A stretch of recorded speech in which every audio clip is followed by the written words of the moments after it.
میں اپنے والدین سے معافی مانگتا ہوں کہ ان کے بڑھاپے میں ان کا خیال رکھنے کے لیے میں موجود نہیں رہوں گا۔ میری راکھ کو عدالت کے قریب کسی گٹر میں پھینک دینا تاکہ مجھے معلوم ہو سکے کہ اس ملک میں زندگی کی قدر و قیمت کیا ہے۔ یہ الفاظ ہیں آٹو موبائل کمپنی کے ایگزیکٹو سبھاش کے آخری پیغام کے۔ اتل کی المناک موت نے ملک کو جھنجھوڑ کر رکھ دیا ہے۔ ایک طرف ذہنی صحت، گھریلو ٹینشنز پر بحث چھڑ گئی ہے تو دوسری طرف نظام کے لوپ ہولز پر بحث جاری ہے۔ 34 سال کے سبھاش اتل نے پیر کی صبح مارتھلی میں اپنے اپارٹمنٹ میں خودکشی کر لی۔ ان کے پیچھے رہ گیا ہے ایک 24 صفحوں کا سوسائیڈ نوٹ اور ایک ویڈیو جس میں انہوں نے اپنی موت کی وجوہات بیان کی ہیں۔ اتل نے اپنی اہلیہ نکتا سنگھانیا کے ساتھ طلاق اور بچے کی تحویل کے مقدمے کے دوران پریشان ہو کر یہ انتہائی قدم اٹھا لیا۔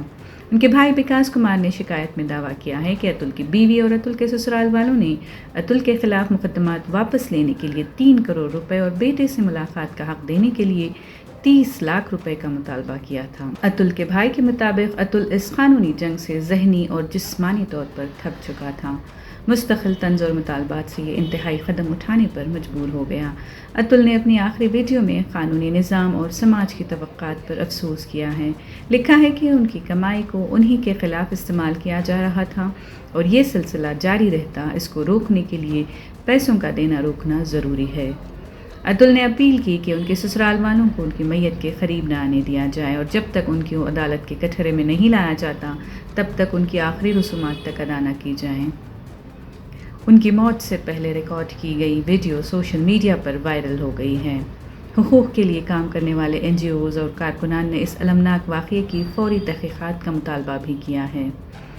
سبھاش اتل کی کہانی ایک ایسا المیہ ہے جس سے واضح ہے کہ گھریلو ٹینشنز اور قانونی نظام کی ناکامیوں پر سنجیدگی سے کام کرنے کی ضرورت ہے۔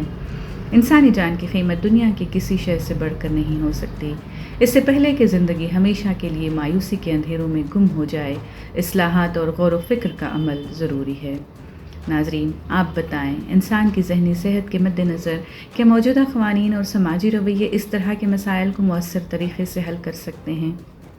کامنٹ سیکشن میں ہمیں بتائیں کہ کس طرح ایسے معاملات سے نمٹا جا سکتا ہے۔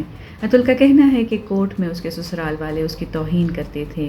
ایسی غیر انسانی حرکتوں کے لیے کوئی کیا سزا دے سکتا ہے جب تک کہ لوگ خود دوسرے انسان کی زندگی کے حق نہ پہچاننے لگ جائیں۔